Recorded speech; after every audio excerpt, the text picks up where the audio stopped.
How's it going out there? Welcome from H2TechVideos. Today we're going to be going over the pros and cons, worth it or waste, on the new Galaxy S6 from Samsung. We've had a good amount of time to play around with this device, and we've got some feedback for you. So we always start with the pros, and the first thing, which is the massive upgrade of this phone, is going to be the style and the look of it. Got the aluminum metal edging on it. I've got the nice glass backing now. The obviously glass on the front and the back. Just a really nice clean look. This is a big change from the Galaxy S5, which that phone was went more for productivity, and it went more for specs and features versus the look. So from this phone, you can definitely see that it was about making a more premium and beautiful device. One thing I'll point out, I love the white one because the fingerprints don't show. A lot of the other reviews that I've watched, if you do get the black one, or if you get the, obviously the green isn't out yet, but the black one, the fingerprints really do show. But with the white, it really does hide the fingerprints. Because if you hit the light in a certain way, you can kind of see a little bit of it, but it's really not visible at all. Whereas on the other models, I mean, it's just right in your face. So definitely want to point that out, and that's why I always love getting the white one. The next thing, this is one of my favorite things about S6, is the built-in wireless charging. So I had the Note 3, and I did purchase a wireless charging pad, and you had to buy a separate adapter to put on the back, which actually makes the phone a little bit thicker, and it actually would cause the phone to overheat as well. And so I didn't use that wireless charging for a long time because it seemed like it was causing more trouble than it actually was allowing me just to charge. So the cool thing about this phone is that it is built in now. Now, one of the gripes about this phone is that you can't take the back off, you can't switch the battery out or add extra memory. Fact of the matter is, I like that they have sealed the phone because with the wireless charging, I feel like it's one of those areas where people can mess it up. If you could open the phone, and it would lead to bigger issues. So I love the fact that it's built in, it's set, it's ready. I don't have to worry about it. And guess what? That piece would normally cost you about $20 or $25 if you had to purchase it on your own. So Samsung basically just said, hey, we're going to toss in that piece and just make it a part of the phone. And so I love that. So that's definitely the next pro. Now, wireless charging is great, but another cool feature of the phone is that it does have the adaptive fast charging. So which means that in about 80 minutes you can get a 0 to 100 charge, which is incredible. However, the wireless charging pad doesn't give you that same charging time. So if you need to charge quick, use the charger out of the box. But if you're, for example, me, I like to use the wireless pad at night or when I'm sitting at my desk at home. So it's a quick, I can just grab the phone, look at it, text, and just put it right back down, versus the cord, when you do have to plug it in and unplug it every time you want to do something. So that's kind of where I found the wireless charger to be most useful. The next feature is the next pro of the phone, I would say, is that they have added this really cool thing to the interface where if you double tap the home button, it does launch the camera automatically. So no matter what you're doing, double tap, it brings the camera right up. And I love taking pictures. I'm the guy who sees someone wearing leopard pants, and I'm like, I'm taking a picture of that, and I'm going to make a meme out of it. Like, that's just, I'm that guy. So the fact that I can get to my camera quickly is incredible. Even if your phone is turned off, just think about that. Your phone is off and something hilarious happens. Oh man, double tap, camera's up. And just like that. So you don't even have to turn the phone on.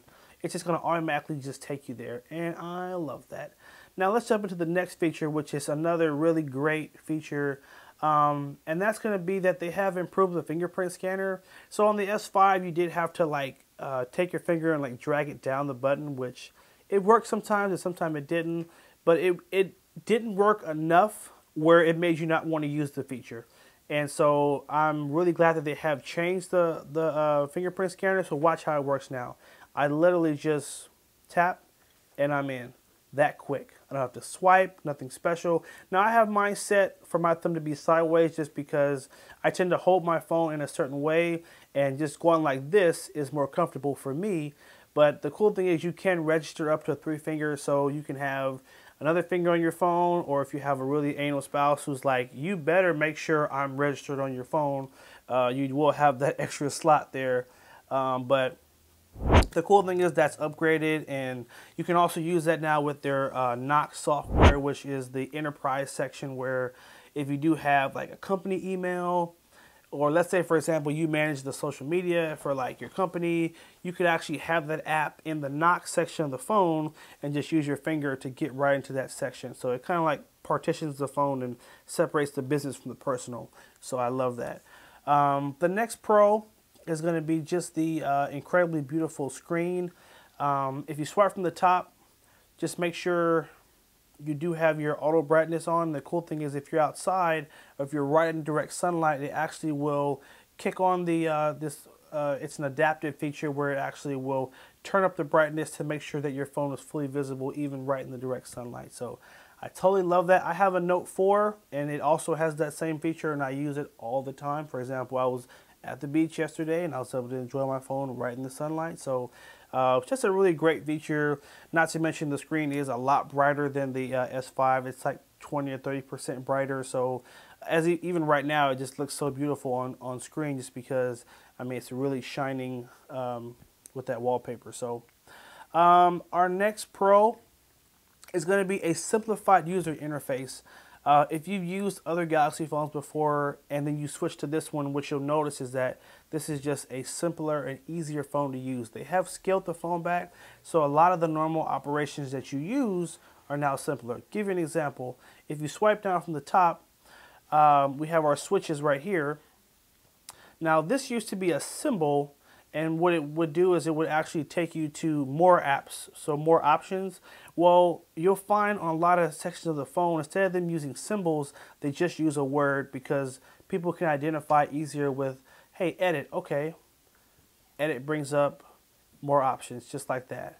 Or even, for example, if I open the camera, let's say I go there, guess what? It says mode down here. There used to be a symbol for that. So they've taken things that we used to use symbols for, and they just said, hey, you know what? We're just going to make this thing super simple. Let's say this is the picture I just took, and I want to share it. Well, now they still have the share symbol, but now under it says share, to make it super simple. So maybe you didn't know what that pencil was, now you know that's edit. Or maybe you didn't know the star was favorites, but now you know. So they just added that little extra piece to make sure that anyone, even if you're a brand new smartphone user, you can use this phone, and that's what I really love. Even just one last thing really quick I'll point out about the simplicity. Even in the camera app, just by swiping to the right, it takes you right to your camera settings. Now on the S5, they did have slow motion and fast motion video, but it was kind of buried in the settings where you really had to know where to go to turn on those features. Well, now it's a swipe away. So like, they've made it so that, you know, anyone can find it. And guess what? If you don't know about the swipe, you can just hit mode, and there it is. So I just love how they've made the phone simpler and just easier to use. And guess what? If you swipe the other way, let's say I take a picture right now, capture, there it is. If I swipe to the left, it's going to bring up that picture I took. So even just that little piece of intuitiveness, you know, normally you just tap that little review icon in the bottom, but maybe you took the picture, you just want to swipe, but swipe the right way. You swipe, once again, swipe the right way. And it's cool to be able to just swipe and it just take you right to the last picture you took. And I can just keep going. See that? And there's my water and almonds right there. So up here, album, we have more. So again, a lot of the sections where you normally would see symbols, you'll see a symbol and words, or just a word now, because the focus was how do we make the phone just simpler, and how do we cut out all the guessing. So anyway, big pro, spent a lot of time on that. Let's keep going. Another pro is the speaker. So they have moved the speaker now, so it actually is on the bottom now. And just by putting it there versus on the back, the phone is a lot louder, and you'll find it less likely that you're going to obstruct the speaker. That was a big problem that people had on the S5, which is when you hold it, you're actually covering up the speaker, which made it harder to hear things. So now that's on the bottom, it's just so much easier to hear what you're playing. So that's awesome. Let's go ahead and finish up the pros here. This is a fun feature for the camera. And again, because I'm a camera guy, I'm going to highlight a few more of these. I'm going to turn the camera around so you can see us. Hey, what up? How's it going? So if I just hold my hand in the picture like that, it automatically will launch the camera. It'll like launch a quick timer, so just like that. And there it is. And if I turn on the HDR, it actually cleans it up, so now you can see me a little bit better. Oh, there it is. You now have that HDR on the front and the rear. And now we're in a picture. We're about to be. There we go. So, and then I just swipe, and there's our picture, just like that. So, just showing you, you know, they've added some fun stuff. I love the front camera is now 5 megapixel. I really wish they had added the front flash. I'm jealous that HTC added that, but I feel like that's hopefully coming from will be coming on the Note 5. But I was kind of looking forward to having that on the S6. But anyway, you know, they're not going to get everything right, but they definitely have gotten a lot more right and have definitely made the phone a lot funner.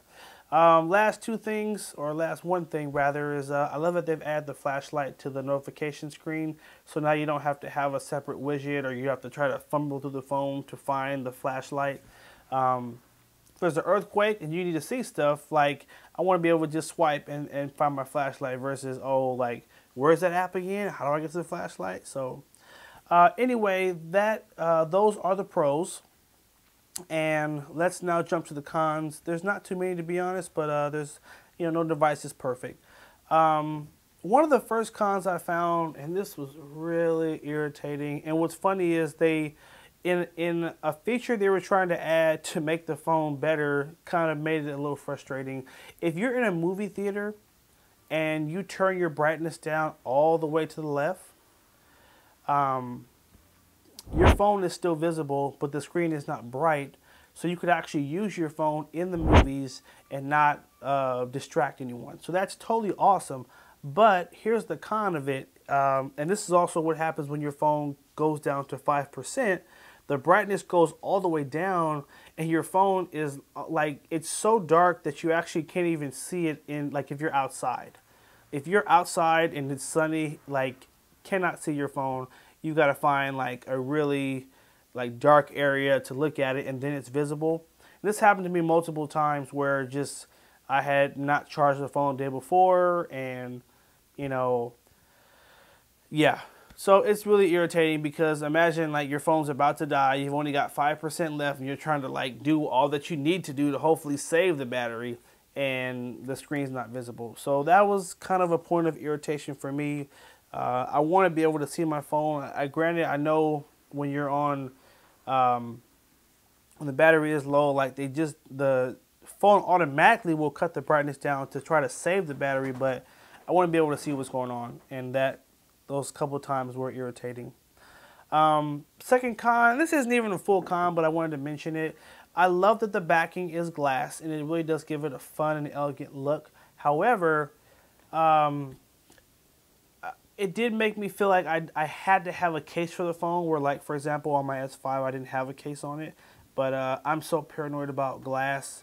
Even though the glass is super strong, it's Corning Gorilla Glass 4, even though the phone is drop tested, I just still, like, you know, just really weary about glass. So it made me feel like I had to have some type of casing on it, where this is such a beautiful phone that I don't want to have a case on it. I want to show it off and show people how beautiful it is. But at the same time, accidents happen, and I don't want it to cost me my phone because it is mostly glass. So that was kind of a con for me, even though I love how beautiful it is. I feel like it's one of those things you can't win, because if you want it to be beautiful, you're going to have to make some sacrifices. So, you know, it is what it is.